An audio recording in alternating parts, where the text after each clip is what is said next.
Hello and welcome to another video. So I decided that I was going to make it my job in life to introduce cowboy romances to everyone. So yeah, grab yourself a hot drink and let's go.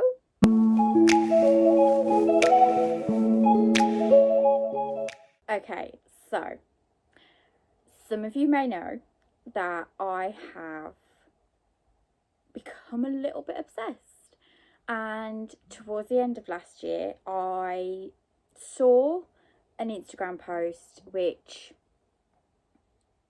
I just took a fancy to. It wasn't anything huge, it was just, oh, I like the cover of this book, this sounds interesting. And it was on Kindle Unlimited at the time when I looked, so I was like, I'll give it a go, in hopes of trying to use my Kindle a bit more, because at the time I'd had it for about 2 or 3 months and I'd barely touched it and I felt like it was a waste of money at the time. So I thought I need to try and just get myself in to Kindle Unlimited and try and just work through it. Then it happened and it hasn't really stopped. I'm not gonna lie, it hasn't really stopped. I have continued with the cowboy romances on Kindle Unlimited for quite a long time, and as much as I would like to say that I'm going to get bored or I feel like it will come to an end soon, it doesn't seem to be. Normally if I read so many in a row I tend to slump a little bit, but that's not been happening. So I thought I would just give you a few that I have really enjoyed so far. There are a lot of others that I would like to get to. A lot of these are available on Kindle Unlimited, which if you haven't got, they are also available on Audible, and they're quite cheap, just as a regular Kindle ebook, rather than having to go through the subscription. But if you can get yourself a trial and try them out, go for it. So yeah, I'm just going to put this down for a second, and we are going to start with one of the books that was quite an early start for me. So we have Off to the Races by Elsie Silver, and this is part of the Gold Rush Ranch series. I didn't realise that this was going to be connected in any way, shape or form to her other series. As far as I'm aware, because I have now read the first 2 books, you can read this one like without having read the Chestnut Springs series, but there is a mention of a character, and I'm not sure if that character is actually in the Chestnut Springs series or if it's just like a nod to the series itself. There is a character who comes from Chestnut Springs and she mentions that in the first book. Keeping things professional with my employees has never been an issue until Billy waltzes onto my property. She's talented, feisty, and so damn tempting. We clashed from the moment we met, and I can't stop thinking about all the ways I could take her down a peg. I can't stop thinking about her, period. And in a small town on an even smaller farm, it's hard to keep my distance. Billy is the whole package, whip smart with a body I fantasise about, and quite possibly the only woman who can save this business and me. She drives me crazy, but the more time we spend together, the more I crave her. Her lips, her trust, her heart, I want it all. But at what cost? Because suddenly, I don't just want to win races, I want to win the girl. I love this. This is very enemies to lovers. It is cute. The female main character is very feisty. She gives as good as she gets. She just doesn't take anything from anyone. So Off to the Races, the Gold Rush Ranch series. You need to pick this up. This is available on Kindle Unlimited as well. But you can also get these pretty paperbacks.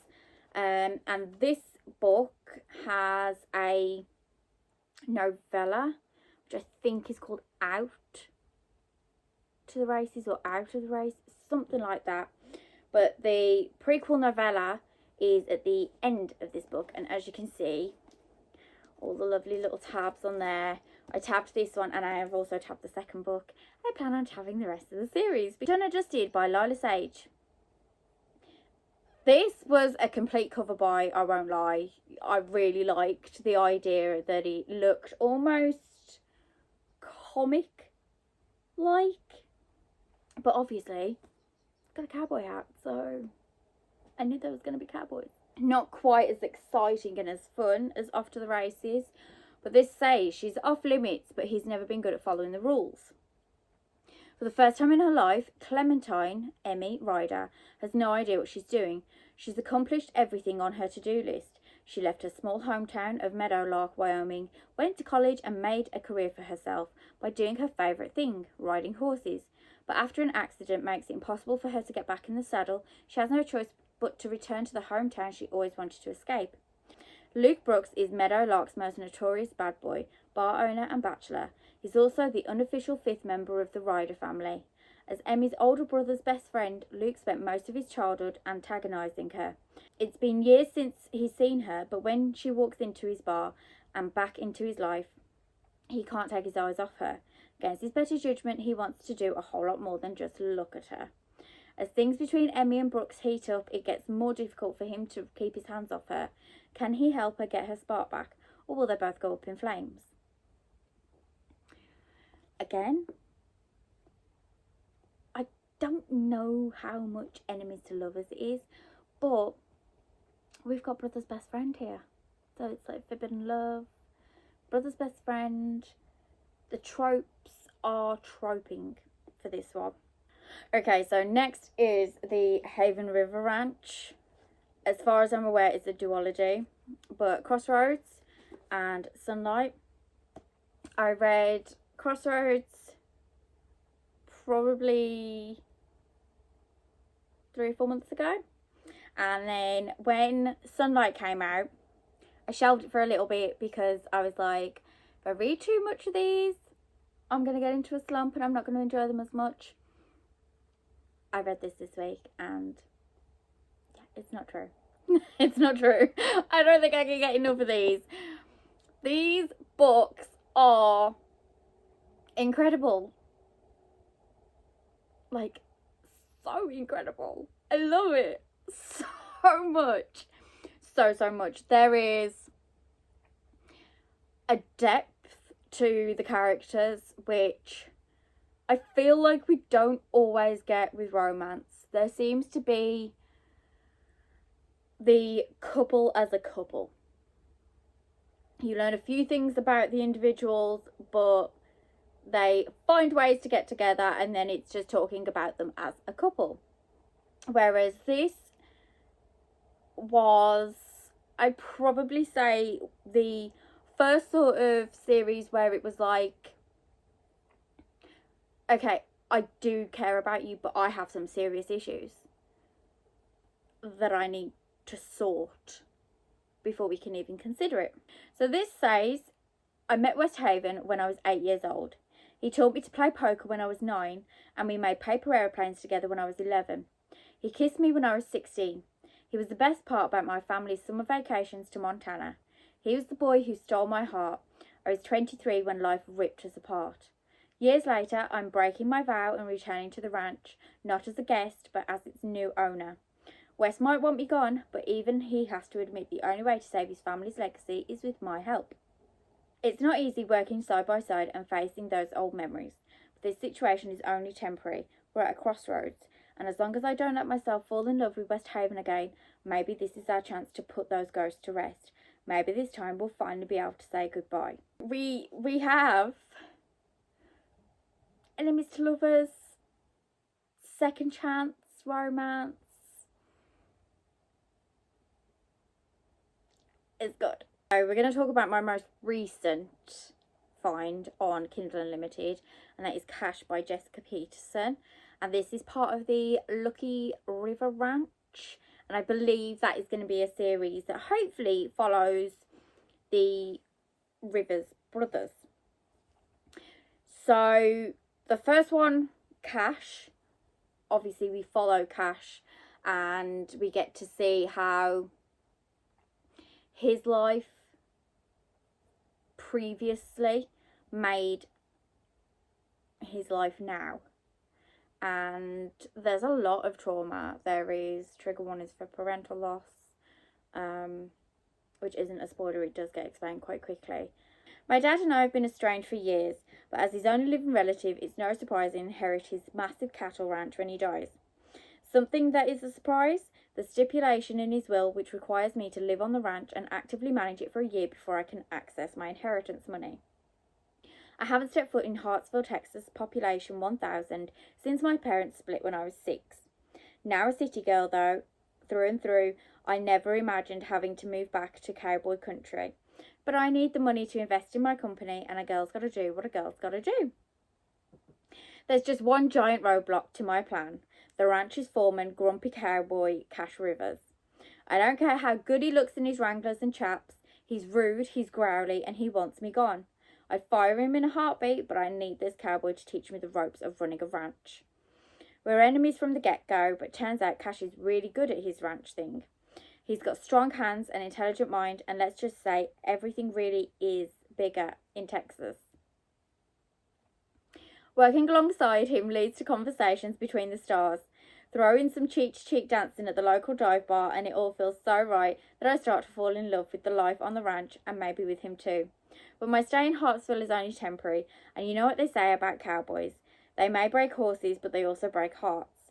If only Cash hadn't already lassoed me in. I loved that book so much. I also really like the fact that there's no people giving up dreams, giving up their private, like, personal, separate lives. It's more of a case of, okay, well, I care about you, you care about me. How are we going to make this work so that everybody can fulfill their dreams? Everybody can still have the life that they want, but we can also live it together.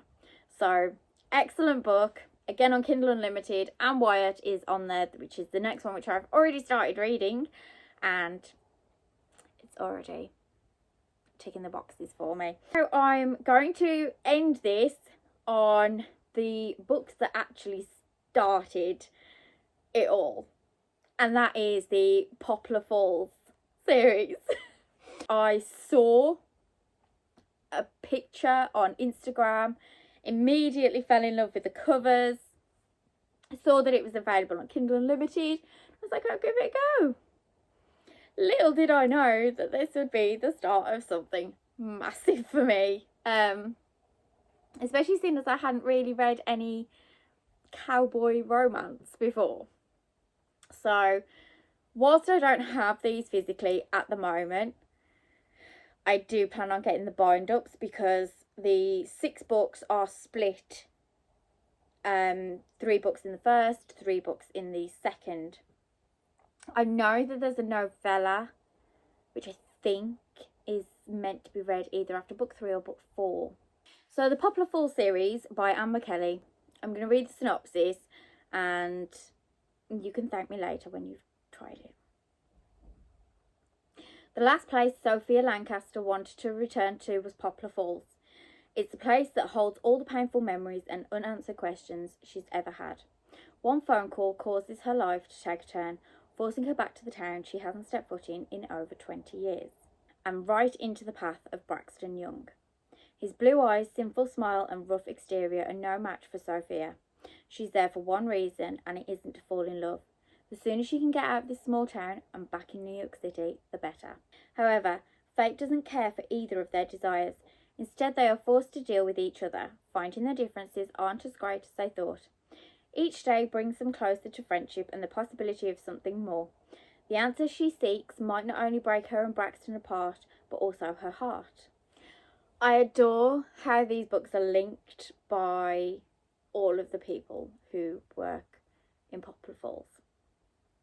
I like how you seem to fall in love with all the characters at once, but then you begin to learn more about them as you go through the series and everybody starts to become interlinked and it all really connects nicely.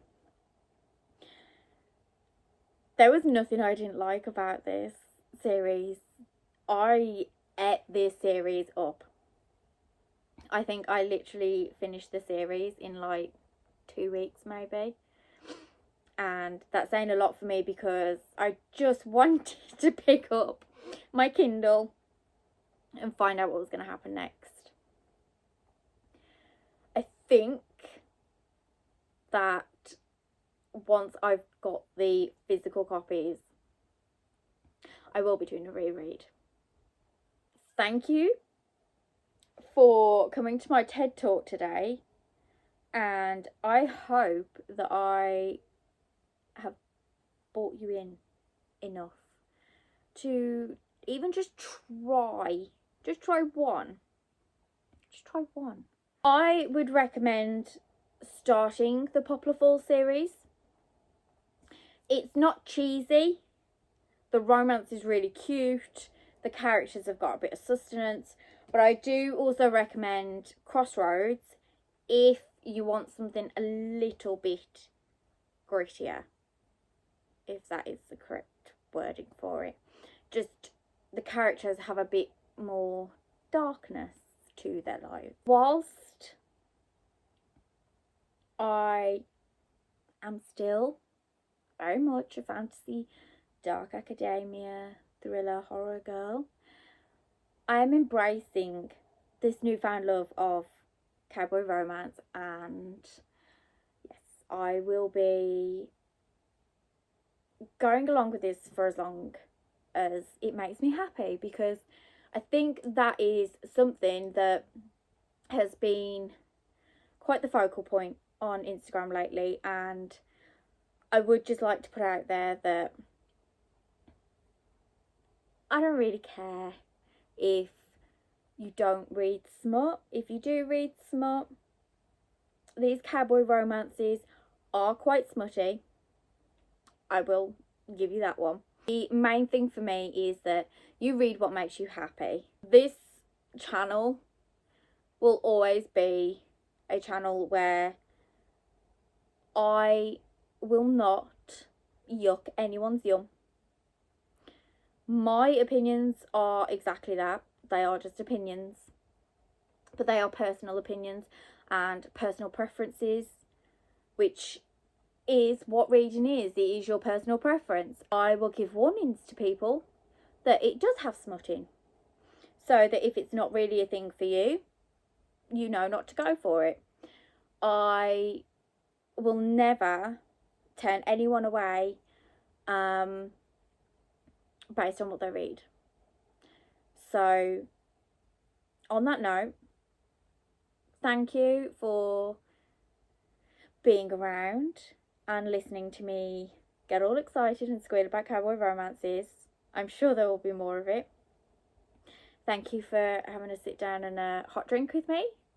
And if you have enjoyed this video, then don't forget to hit a like down below and subscribe if you haven't already.